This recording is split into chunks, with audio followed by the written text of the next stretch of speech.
Hello friends, आज मैं आपके साथ एक बहुत ब्यूटीफुल इन्वेस्टिंग स्ट्रेटजी शेयर करने वाला हूँ, जो कि एक करंट सिनारियो के वजह से, मार्केट सिनारियो के वजह से एक अपॉर्चुनिटी आई है मार्केट में, जो कि मैं आपके साथ डिस्कस करने वाला हूँ।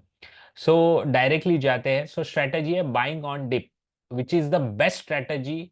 अगर आपको लॉन्ग रन में बहुत अच्छे रिटर्न्स चाहिए, बहुत अच्छा इन्वेस्टिंग एक्सपीरियंस चाहिए, तो buying on a dip is the best strategy.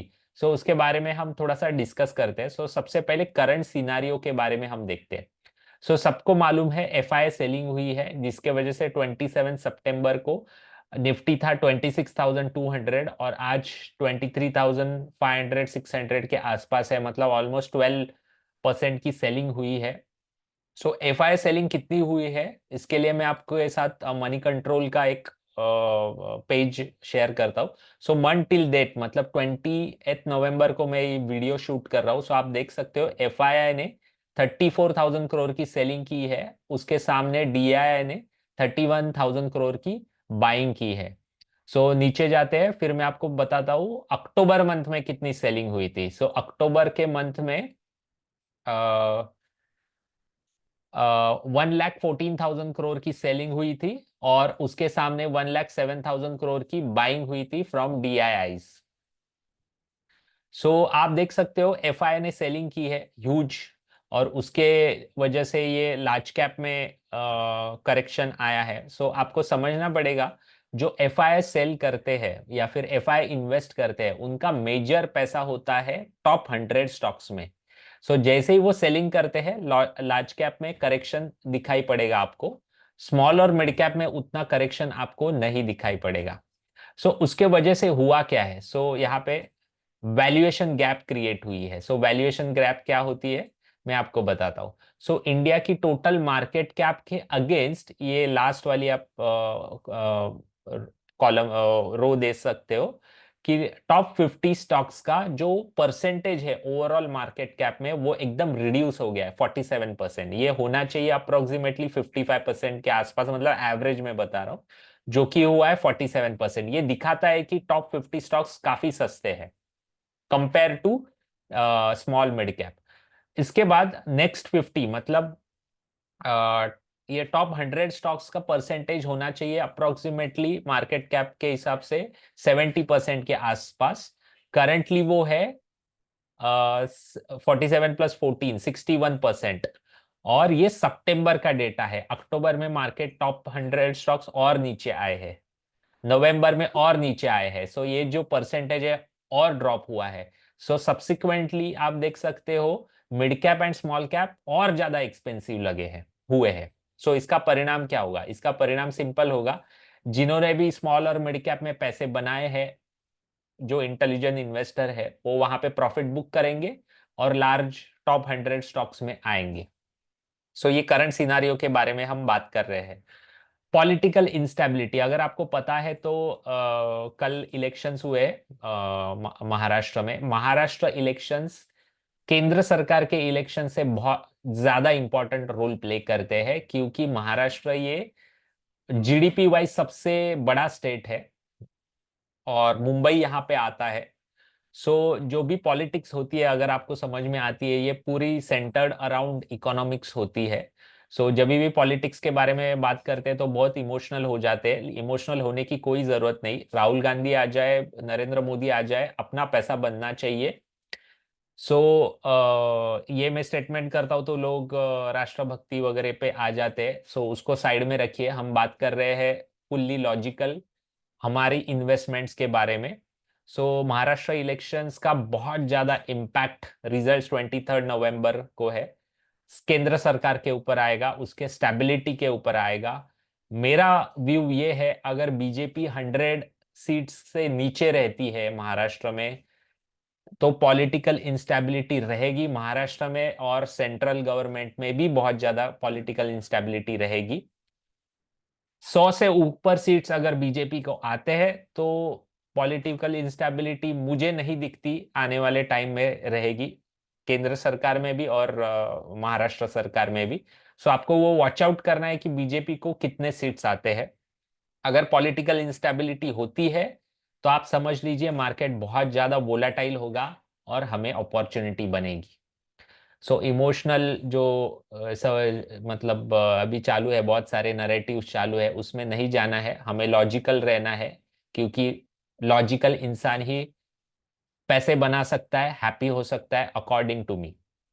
सो आगे जाते हैं, डेटा क्या बताता है।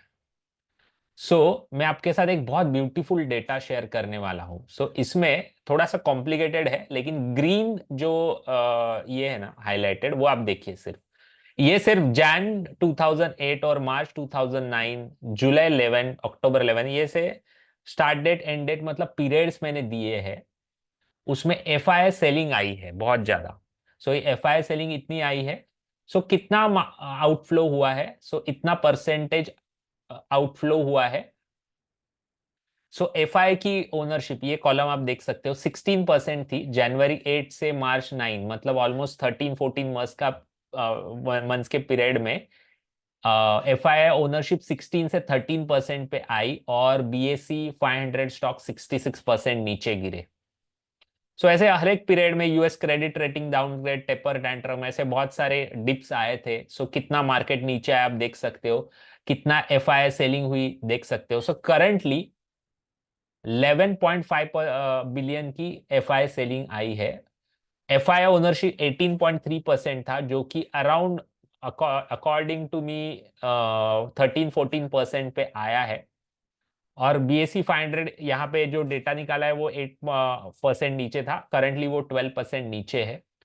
सबसे इंटरेस्टिंग फैक्ट, जब ये एफ आई सेलिंग रुकती है, उसके बाद नेक्स्ट नेक्स्ट 1 ईयर में, नेक्स्ट 12 मंथ्स के रिटर्न्स आप देखिए। मार्केट 66% नीचे गया, बॉटम बना, बॉटम के बाद 127% की रैली आई नेक्स्ट 1 ईयर में। सेम 13% नीचे गया, 18% की रैली आई, 10% नीचे आया, 60% की रैली आई। ऐसा हर टाइम आप देखिए। इसका मतलब है अगर मार्केट नीचे जा रहा है, मतलब आने वाले 12 मंथ्स में, मतलब आने वाले 12 मंथ्स में, मतलब जब भी बॉटम फॉर्मेशन होगा, उसके बाद वाले 12 मंथ्स में मार्केट एक नी जर्क रिएक्शन से बहुत अच्छे रिटर्न दे सकता है। इसका लॉजिक क्या है? लॉजिक सिंपल है, मैं आपको एकदम लेमैन्स टर्म्स में बताता हूँ। अभी एक बहुत ये चालू है कि नवंबर के मन में 48 लाख शादियां है इंडिया में। इसका सिंपल मतलब है 96 लाख घरों में एशियन पेंट्स का कलर यूज होगा। एकदम लेमैन टर्म्स में आपको बता रहा हूँ। अभी ऐसा मान के चलते हैं कि केंद्र सरकार गिर जाती है या महाराष्ट्र में इंस्टेबिलिटी होती है, मार्केट गिरेगा, बहुत ज्यादा गिरेगा, ऐसा मान के चलते थियोरेटिकल सिचुएशन। क्या ये 48 लाख शादियां रुकने वाली है? क्या वो 96 लाख घरों में एशियन पेंट्स का कलर रुकने वाला है लगने का? नहीं। क्या नेक्स्ट ईयर 48 लाख के बजाय 50 लाख शादियां रुकने वाली है? नहीं रुकने वाली है, क्योंकि ह्यूज पोटेंशियल है इंडियन मार्केट्स में। इसका मतलब क्या है? इसका मतलब सिंपल है कि अपॉर्चुनिटी साइज बहुत है। अगर कुछ भी इंस्टेबिलिटी के वजह से, पॉलिटिकल, जियोपॉलिटिकल या कुछ भी स्कैम के वजह से मार्केट नीचे आता है, तो मेरे लिए तो अपॉर्चुनिटी है, क्योंकि आज के टाइम पे मार्केट जब भी बूमिंग होता है, तभी तो एशियन पेंट्स का स्टॉक में सस्ते में तो खरीद ही नहीं सकता हूँ। सस्ते में खरीदने की अपॉर्चुनिटी कभी मिलेगी? जब भी कुछ ना कुछ रॉन्ग होगा, पॉलिटिकली, जियोपॉलिटिकली स्कैम होगा या कुछ भी हो जाएगा, तभी तो मुझे अच्छी कंपनियां सस्ते में मिलेंगी। यही लॉजिक होता है मार्केट जब भी डिप होता है। जो स्मार्ट मनी होता है वो चेस करेगा, और मार्केट एकदम नी जर्क रिएक्शन से ऊपर आएगा। हमें रुकना है वो डिप के लिए। ये लॉजिक है उसके पीछे। और एक लॉजिक मैं बताता हूँ। मान लेते हैं मेरे पास 10 करोड़ रुपीज है, ऐसा मान के चलते हैं, और मैं एक होटल खरीदी करता हूँ जहां से मुझे 1 करोड़ का रेंट आने वाला है एनुअल बेसिस पे। मार्केट बूमिंग है, जैसे लास्ट 4-5 साल में मार्केट बूमिंग है, तो वो होटल की प्राइस बन गई 15 करोड़, और मेरे पास 15 करोड़ है, लेकिन रेंट 1 करोड़ ही मिलने वाला है। क्या वो मैं 15 करोड़ डालूंगा? नहीं डालूंगा। मैं रुकूंगा कि जब भी वो प्राइस 10 करोड़ पे आएगी मैं डालूंगा पैसे, क्योंकि मुझे 10% का रेंट आना चाहिए उसमें। सिंपल है। आपको जो वैल्यूएबल असेट जब भी मिलेगा, वो टाइम पे ही आप आपका पैसा खर्चा करोगे, अगर आप स्मार्ट इन्वेस्टर हो तो। मतलब इन्वेस्ट करोगे, अगर आप स्मार्ट इन्वेस्टर हो तो। सो स्मार्ट मनी हमेशा चेस करता है जहां पे वैल्यू दिखती है। सो वैल्यू कभी आएगी जब भी कुछ ना कुछ प्रॉब्लम रहेगा। जब भी कोई प्रॉब्लम नहीं है, आपको हमेशा चीज एक्सपेंसिव मिलेगी। सो ये लॉजिक होता है कि मार्केट नीचे जाने के बाद नेक्स्ट 1 ईयर में, 12 मंथ्स में क्यों अच्छा परफॉर्म करता है। सो ट्रिक क्या है आज के ये सेशन का, आज के ये वीडियो का? Protect the downside. समझिए, आपके पास 100 रुपए है, मार्केट नीचे आया, आपके 100 रुपए के हो गए 50 रुपए, 50% फॉल हुआ है, लेकिन रिकवर करने के लिए 100% गेन जरूरी है। सो अगर मान लेते हैं आपके पास 100 रुपए का स्टॉक है, मार्केट 50% नीचे आता है निफ्टी, लेकिन आपका स्टॉक सिर्फ 20% नीचे आता है, तो मार्केट जैसे ही रिकवर करना चालू होगा, आपका पैसा बहुत अच्छी तरीके से रिकवर करेगा और 100 रुपए का स्टॉक शायद 125 हो जाए। So protect your downside. Protect downside कैसे कर सकते हो? Buying a valuable asset. 100 रुपए की चीज अगर 80 में मिल रही है, बाय कीजिए, वैल्यूएबल असेट बाय कीजिए। And selling expensive asset. Downside कभी प्रोटेक्ट होगा? अगर डाउनसाइड आता है, यहां से बहुत ज्यादा गिरता है मार्केट, कहां पे करेक्शन आएगा? जहां पे लोगों ने पैसा बनाया है। इसका मतलब जहां पे एक्सपेंसिव है, वहां पे लोग प्रॉफिट बुक करेंगे। So selling expensive asset, buying valuable asset, ये एक ट्रिक है जो लोग नहीं समझते। लॉन्ग टर्म ऐसा कुछ नहीं होता है, लॉन्ग टर्म में बने रहना होता है, लेकिन एक्सपेंसिव असेट सेल करना, वैल्यूएबल असेट बाय करना। And asset allocation. Asset allocation का मतलब है, यहां से मार्केट मान लेते हैं 20% नीचे जाता है और आपके पास पैसा नहीं है इन्वेस्ट करने के लिए, तो आप क्या करोगे? इसके लिए पैसा आपके पास होना चाहिए at any point of time invest करने के लिए। सो असेट अलोकेशन इंपॉर्टेंट है।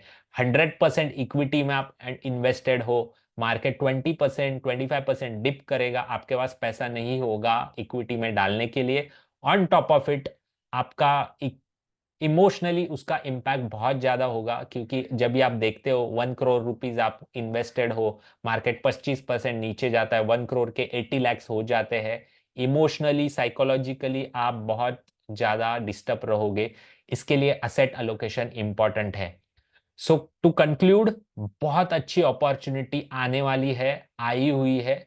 सो लॉजिकली सेल कीजिए एक्सपेंसिव असेट्स, बाय कीजिए वैल्यूएबल असेट्स, आपके बहुत पैसे बनेंगे आने वाले टाइम में।